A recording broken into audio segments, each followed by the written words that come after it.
15.2 and 15.3, we're going to look at thin lenses and some optical phenomena. Okay, first, we're going to talk about the difference between a converging and a diverging lens, what their applications are. Second, we're going to talk about critical angle for total internal reflection. And third, we're going to talk about atmospheric refraction and dispersion. Okay, so 3 minutes. First, let's take a look at this diagram. So, I'm going to point on the diagram, so you might want to look up as I'm pointing. So, in this diagram, what we're going to see is that this ray comes in, and it would normally travel along this line, right? But when it hits the glass, what happens to it? It refracts, good. And when it goes from a fast-moving medium to a slower-moving medium, it bends toward the normal. Where's the normal here? I'll draw the normal in red. The normal is right here. Right, there's the normal. The normal always occurs at the intersection of the ray and the surface. Well, here's the intersection, right? Of the ray and the surface. That's right there. So this is where the normal starts, and a normal is a line that is perpendicular to the surface. So just draw a vertical line. Now, if I were to look at this, this is the way the ray wants to move. Follow the board, please. This is the way it wants to move, but it actually moves this way. So it bends toward the normal. Toward the normal. Again, when going from a fast-moving medium, such as air, to a slower-moving medium, such as glass. But then what happens as the ray exits glass is now it's going from like a slow-moving medium to a fast-moving medium. So now it bends away from the normal. Well, where's the normal now? Now the normal is here. Because that's the intersection now, isn't it? So whenever there's an intersection of an EM wave, and a surface, there's another normal there. So you could have a ton of different normals on here if I had a bunch of surfaces, one after the other. Every time there's a surface change, there's a normal there. So look at the blue line, that's the normal now. And what you'll notice is that the wave wants to travel along this path. I'll draw it. This is the way the wave wants to travel, right? If that wave continued from here, and I'll point to it on the board, if that wave continued from here, it wants to keep traveling along this line. But now it bends away from the normal, not toward the normal anymore, but away from the normal, because now it's going faster. Remember, when a wave slows down, it bends toward the normal. When a wave speeds up, it bends away from the normal. Stuff we talked about in 15.1. Okay, but what do you notice in the end? The overall result of this refraction is just a shift. It's just a shift. Look at the original wave and look at the final wave. They are parallel to one another. This wave right here is parallel to this wave if I were to extend them. I can see that they are parallel to one another. Okay, those are parallel lines. So when light goes through glass and comes into the classroom, one of you asked that, or it might have been the other class. Somebody asked, well, what about refraction coming into the window from light? It's getting bent in the window, in the thickness of the window. That's the gray area right now. But then when it comes out of the glass, it gets rebent. So in the end, the wave fronts that you see are still there. They're just all shifted over. So there's no effect. You have no visual impairment as a result of that. Okay? But when an when an EM wave, not an object, when an EM wave travels through a new medium and then back into the original medium, you end up getting waves that are parallel to one another. Okay, parallel waves. All right, let's take a look at the When it slows, it goes toward the normal, and when it speeds up, it moves away from the normal. That was in 15.1 as well. In the next slide, we're going to begin talking about focusing light waves. Focusing light waves. When have you done this before as a kid? When did you focus light? Magnifying glass. A magnifying glass. You tried to burn an ant, right? Or burn a leaf. I don't hurt living things. Yeah, I knew you were going to say that, Mike. So, not that there's anything wrong with that. It's fine. But I knew you were going to say it. You're a smart guy. You're smart, you know. So when you focus a magnifying glass, you can see that little spot up here on the ground. If you move the magnifying glass away from the ground. And if you hold it long enough on like a dried leaf, it will start to burn. Yes. Okay? It will actually start to burn. Now, that's focusing using what kind of a lens? Anybody know what kind of a lens that is? Yeah, convex or converging. Very good. Convex is the word we know. Converging lens or convex. And this is what that looks like. So the light waves travel and they hit the convex or converging lens. And what happens is they all converge, hence converging lens, to one focal point.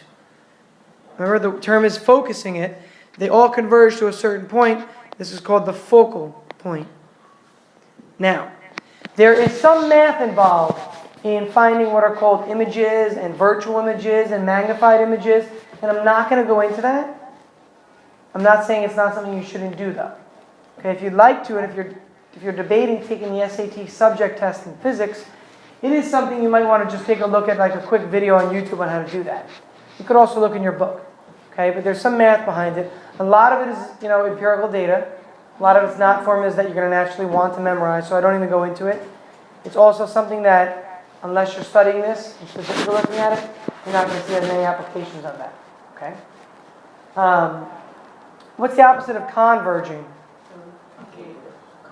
Concave lens, which is a diverging lens. Okay, and that looks like the following.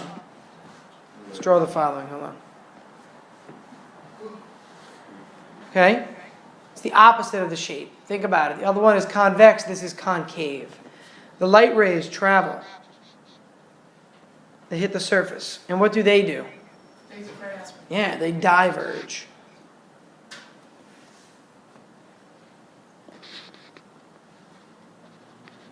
So the other one was a converging lens, or convex, and the other one's diverging, or concave. Hey, where's the focal point then? There is none. Kind of right, half right. There is one, There's many. but yeah, it's like backward, in or behind the lens. It's called a virtual focal point. So technically there is none. There's no real focal point. But what we can do is this. Take a look and extend all of your lines. They're all going to come back and meet at a certain point. Okay? So the focal point in this diagram, the way I drew it, would be behind the lens. It could be actually on the lens itself as well. Okay, so there is a focal point, but it's not a real focal point. Okay, it's not like you're actually focusing the light on there. And that's when you start to look into things called virtual images versus real images. And that's the part I was discussing. If you go in to look at the math behind it, and you look at the magnification of certain things, it'll also, your book will discuss virtual images. Okay, I want to talk about mainly the applications though. That's what I really want to study. So let's look at two applications of these lenses. Okay, these lenses. So, first of all, anybody wear glasses? I can see some of you. Oh, great. A lot of volunteers. Who would have thought? Tell me about your glasses. What do they do for you? Okay, they sharpen your image. Good. Sharpen your image. Ed, when do you wear your glasses? Always? What about if you're reading a book at home? You take them off, right? What does that mean, Ed? Yes, that's exactly right. If you are nearsighted, you can see near. So Ev is nearsighted. I am as well. Most young people that have eye issues are nearsighted. Most people could still see up close. It's seeing far that has like, wow, I can't see anything. Especially when you take off glasses, everything seems really blurry. So up close, though, you can see you're nearsighted. You could be farsighted. As an old person that still has 20/20 vision, maybe some people can't see up close because they're reading eyes, they say. You get reading glasses for that reason. Okay, so you are then considered to be farsighted. So let's talk about how these lenses we just mentioned are used to correct farsighted and nearsighted and what that actually means. Now, the first thing is called hyperopia, and it's a fancy word for farsighted. And with people that are farsighted, instead of the lens in your eye focusing on the retina, it focuses it too far. Take a look. I'm pointing right now at the board. I'll point with an arrow pointer. Hold on so you can see.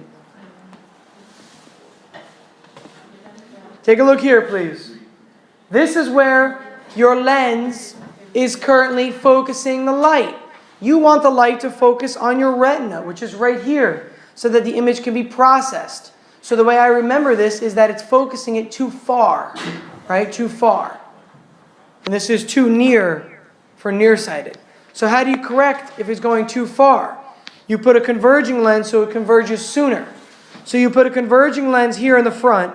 It starts to converge the wave earlier, and then it converges again on your actual lens. So the converging lens that is used right here along the front causes this wave to converge earlier, causing it to converge on the retina instead of behind the retina. So you correct farsightedness by using a converging lens to converge sooner. And what do you think you do for nearsighted? The opposite, clearly, okay? So for nearsighted, known as myopia, it converges too early. So you put a diverging lens in the front, causing the rays to raise the diverge initially and then to converge. And if it diverges, it starts at a higher point now. When it converges, it's going to come to the actual retina. Okay? So again, a diverging lens is used to fix nearsightedness. Any questions on that? A really basic application, but some that most people don't realize what's happening. So what's the goal? That your eye can focus it on the, what was the term I used? The retina. The back of the eye here. Okay, this is your retina back here. You always want to focus it there. So when it's corrected, it is focused there. Now, I don't have astigmatism, but somebody in the other class was asking about it. Does anybody here have astigmatism? Do you know what it is? That was the question. The person in the other class didn't really know what astigmatism was, even though they had it. Not really. I know it's like something to do with like people. It's something to do with like size. It has to do with the size. That's what the other class said. Scott? One eye doesn't focus as well as the other, so it comes out a little blurry. It has to do with your eyes being different sizes and different focuses, right? Yeah, it's something like that. Okay. So maybe the lenses are different for each eye? Do you notice for yours? Like, do you wear contacts? I have them, but I don't wear them because Are they different prescriptions for each eye? It's like. Yours are? Like, it's not the exact same. It's like one's like minus. Like I have no idea what I'm saying. Okay. It's like minus like 20, and the other one's like minus 20. I have no idea how. Yeah, how far apart they really are. Wait, is it like I know my left eye is weaker than my right eye, and like I know these are two different lenses. But do you have astigmatism, or is that just a weaker one I eye? don't know if that's what I'm saying. I don't know exactly the same No, no. thing. I have astigmatism and myopia, but I never use my glasses. But you what? I never use my glasses. Oh wow. Be careful. My younger brother did that all in high school, and now he's having trouble with his vision. Refractive error. Because astigmatism, you want to make sure you correct. Refractive error. Careful. Oh, it causes blurred vision. It says that it's a refractive error of the eye. But is it separate in both eyes, or one eye, or? It just says is an optical defect in which vision is blurred due to the inability of the optic of the eye to focus on a point object into a sharp focus. Okay, I got it. That's a little bit different then. As you actually focusing on something you're seeing, not as opposed to them It focusing. makes sense for Did you know that like you would dominant eye at certain points? Hold on. What, guys, hold on one sec. You know that you have like a dominant eye also? Like one eye that you use more often too? I know that if you like cover up one eye and then cover up the other eye, it looks very different. You can see the Do difference. this, and then try to focus on something and bring it close to your eye and find which eye is dominant. Like what your brain uses more of. It has to be a little bit smaller. And then like bring it to your eye and whichever one it goes to. So like keep that wall in focus and whichever eye it goes to is your dominant. I would definitely go to my right eye. Oh, this is my left eye. Like a pirate, which eye would you use for your monocular? Right? Mike, what are you like? Looks like you have teeth, like you broke your teeth off. I'm sure they are. You know that before that was triangle on it? Yeah. The what? Before that was Yeah, with the prism on it. Yeah, is that the Yeah, we're gonna do it at the very end of the class then. For the last slide, yeah? Last movie saw Dark Side. All right. Next slide. Hey, this is really confusing, this slide. Okay, so I'm going to talk about it for a moment and then we'll discuss the diagram. So here's what I need you to imagine for a moment. I took a laser pointer, okay? And I shine that laser pointer from water to air. So I'm in water and I have an underwater laser pointer and I shine it and it goes outside of the water through glass maybe also, but hypothetically speaking, let's say just right into air. Okay? If I shine the laser at 90 degrees, this is what I get, the first line right here. It follows along this path. But then I shine it at an angle. And then I shine it at more of an angle. And then more of an angle. So this is the same laser pointer, just shining at different angles. Is that clear so far? So it's not like several different waves coming from one point. Forget lenses for a minute. Forget lenses. Don't think of this as like a diverging lens. Okay? This is me shining a laser pointer 5 different times. Okay. With that said, let's go into what this means. As an object passes from a slow-moving medium like water to a fast-moving medium like air, it bends away from the normal. Eventually, though, it's going to bend so far away from the normal that it actually bends back into the material it started, which is weird. It's a phenomenon called total internal reflection. Let me discuss. So take a look here. Look at the first wave that's at an angle. Here's the normal. Draw the normal, please, just for the first one. Okay, the first one, obviously, sorry. The 90-degree one I don't do anything with. But here's my angle theta, right? There's my angle theta. And I'm going to notice that my angle theta that I came in with is right here. So let me point with my pointer here. This is the incident angle, okay, theta, which is the same angle as what you're going to see over here. Right? That's the same as this angle right here, because these are alternate interior angles of a parallel line cut by a transversal. Remember, these are parallel right here? So this angle here is the same as this angle here. So this is the incident angle that it comes in with. This is the refracted angle. Okay, the refracted angle is bigger than the incident angle because it bends away from the normal. Now let's erase that and look at the second one.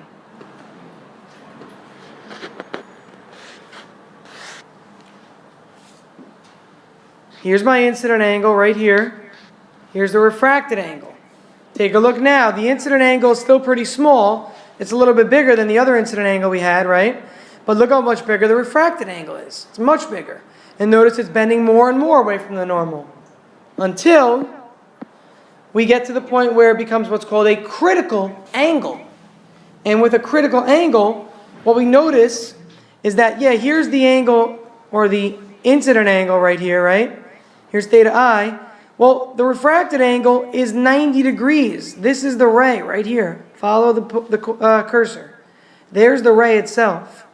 So what's this angle right here, the refracted angle? It's 90 degrees. So once you reach what's called the critical angle, the refracted angle bends so far away from the normal that it bends back into the medium eventually. And every angle bigger than that. So look at the next scenario right here. Follow this ray. Here's the angle. If I drew another normal, right? Draw a new normal here. Whoops, that was terrible. It's difficult with the case on here. I can't get a straight line toward the edge. There we go. Now look at this. Look at this angle. This is even bigger than the critical angle. And look at the angle of refraction now. It's greater than 90 degrees. So once the angle of incidence gets to what's called a critical angle and beyond, anything beyond that will be reflected back into the medium because the refracted angle is bigger than 90 degrees. Again, it's really refraction that's happening here, believe it or not. But it ends up being reflection. Okay, you have refraction of an angle of like 120 degrees here. But when that happens, if the refraction angle is bigger than 90, it's bending it all the way away from the normal and back into the medium itself. And again, this is called total internal reflection. Even though it's refraction that's happening. Wait, so which one is the critical angle? The critical angle was this angle right here, and I'll cover it in blue, Mike. Was this ray because it refracted on the surface boundary. Because again, take a look. Here, no refraction. Here, a good amount of refraction. Here, more refraction. Here, even more refraction until it's literally along the surface boundary. And at this point in time, you would see like a glow. If this was a flashlight inside of a fish tank, you would see a glow on the surface. Until the angle became even more, and then it would reflect into the fish tank. That's why you ever look at a fish tank, the light doesn't really come out of the fish tank. It kind of stays in the fish tank. Because that's total, God bless you, internal reflection going on. Let me pull up an image of this. We have time, yes. Okay. Let's go to a browser. Okay, so what schedule is that? 41-minute class. It was E-Day and it's examine. So let's look for total internal reflection.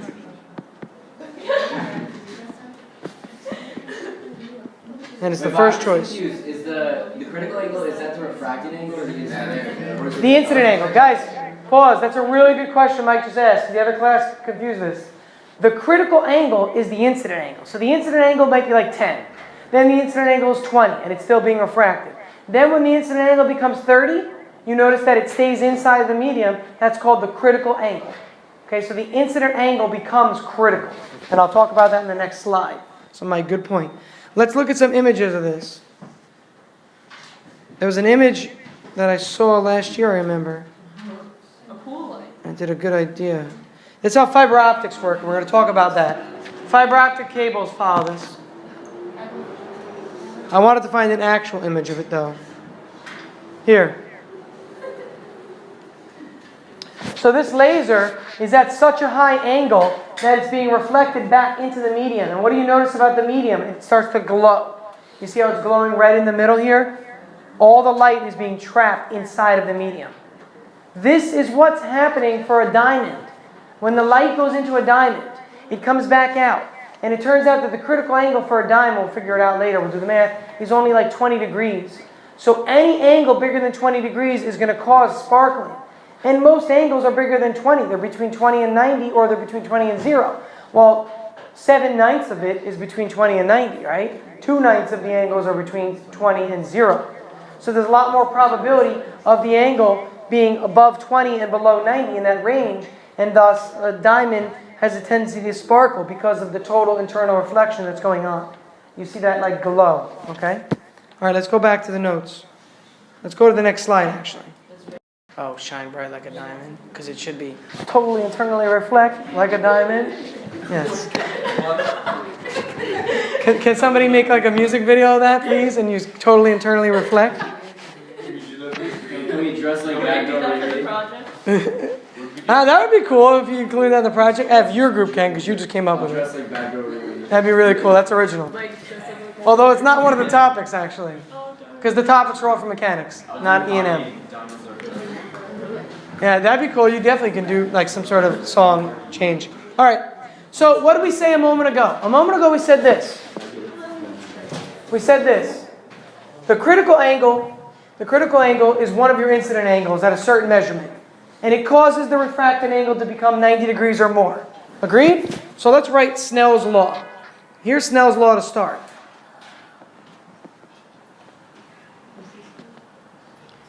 But we said a moment ago, and Mike mentioned this, that the incident angle becomes critical after a certain amount. The incident angle becomes critical. So we're going to call it theta C to represent the word critical. Okay, to represent the word critical. Next, you have NR, and when there's a critical angle, there's total internal reflection. So the angle of refraction is actually 90 degrees. Remember, that's what causes the light ray to bend exactly onto the normal itself. Not on the normal, on the surface. On the surface itself. Now, because of this, what do we have? What do we have? What sign of 90? 1. So this makes this a lot easier, isn't it? When there's a critical angle, the refracted angle doesn't even really matter. So how could you find the critical angle? We want to find out what the critical angle is for a material. Times We want to get theta C by itself. So get rid of this first, please. So divide by. No, just leave the one out. Oh, I can leave the 1 out. Sorry, yeah. There's a 1 here, yeah. But you can just leave it out, because 1 times anything is itself. So divide by Ni, and then how to get rid of sine? Sine inverse. So this is your formula for the critical angle always. The sine inverse of NR over Ni. Ni, again, is the first medium. NR is the second medium. So if you're going from air to diamond, air is 1, right? Air is, you can't actually. You'd have to go from diamond to air to occur, right? Think about it. The light ray comes into the diamond and it wants to exit, right? When it wants to exit the diamond, it starts to get trapped in the diamond. So the first material for diamonds is the diamond itself. It's trying to leave the diamond and come into the air. So air would be the NR. So NR would be 1 for air. And the incident material would be the diamond, because again, it goes into the diamond, but it's the process of trying to escape the diamond that's happening right now. So the diamond is your incident material. Let's look at the example here. Yeah. Okay, for diamond. So again, we can use that formula.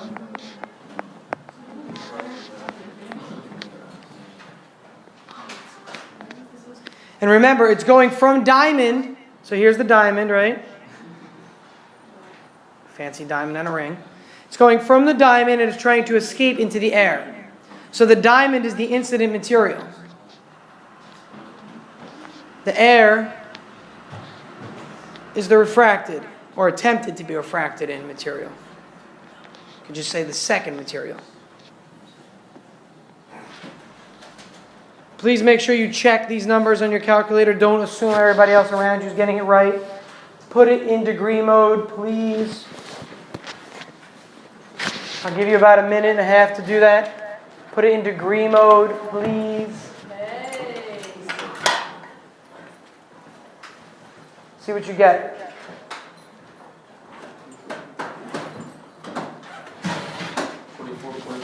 Yeah, 24.4 degrees. Very good, Smitty. If you didn't get that, either one of two things. You didn't put it in degree mode, or you forgot to put parentheses, but parentheses should automatically open up when you press second sign, right? Yeah. Okay? 2 things left, guys. I want to talk about some applications real quick. Again, by the way, diamonds sparkle a lot because it's a very low angle. Anything bigger than this, from 24 all the way to 90, is going to cause total internal reflection. 2 applications. First, fiber optics. So FiOS, right? Fiber optic cables, that's what FiOS is. So fiber optics, have you ever seen those koosh balls? And you use them at like at a carnival? You know, like they're the squishy ones? And koosh, it's a brand, like Nerf. Koosh, Nerf? Alright. Well, there's these like little, like, they look like, there's like a central point, which is like a battery, and then there are all these like rubber strings coming out from it, and on the ends you see a glow. How does one spell koosh? Okay? K-O-O-S-H. So, okay, so you've seen one of them before. What they do is they carry light from the internal light source, all the way to the end using what are called light pipes. And light pipes work because the ray, look at the angles inside of these pipes. Look on the left, please. Look here at the fiber optic cable. Look at the angles. The angles are such high angles that they end up causing, and high angles with respect to the actual normal, they end up causing total internal reflection here.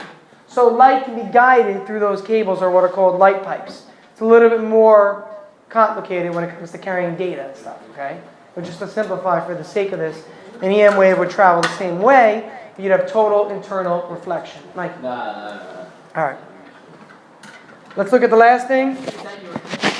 That's not my... No, that's definitely. He was like, Yeah, Maria. The cables on FiOS are like made out of... It's using total internal reflection to keep the actual signal inside of the cable. The last thing, and this is just a simple look at a prism. A prism, again, materials refract light. A prism is able to do what's called disperse light, using dispersion. And you get all of the colors of the spectrum when you see light go through a prism. Okay? The reason I put this up here is this is where a rainbow really comes from. The light travels into the raindrop, and the raindrop refracts the light at the correct angle. Even when you see like a sunset, what you're seeing is refraction of light waves. The sun is setting, it's carried into the material or the molecules in the air. A lot of the molecules in the air are water vapor. Those water vapor molecules, because of the angle that the sunlight is coming in, is refracting it, and you're seeing a hazy like red or like a purple. When you see all the colors, it's because the water molecules are dispersing the white light into all the colors of the spectrum. What about a rainbow? What about The it? same thing. A rainbow is analogous to a prism. The light gets refracted by the water molecules in the air. That's why you ever notice a rainbow usually occurs after it rains. Yeah. By the water molecules that are in the air, and that's where you're seeing all the colors come from. There's a pretty cool link I put on Newsfeed. It's like, there, I've seen that too, yes. On Newsfeed, it's like old news. Now, it's like a year and a half old. Yeah, that would have seen So, there's a link on Newsfeed, and it's called, correct me if I'm wrong, was it like Mr. Engineer or Engineer this or something? Is that you? There's like a whole channel that explains how random things work. Like how does a microwave work or how does something work? So I'm sure that if you just YouTube like looking at a rainbow, they'll talk about all this stuff. Okay, and how the light is refracted and dispersed into all of its wavelengths along the way. Okay. Your homework in this section, okay, is just 2 problems from 582. Please keep track of the next few days.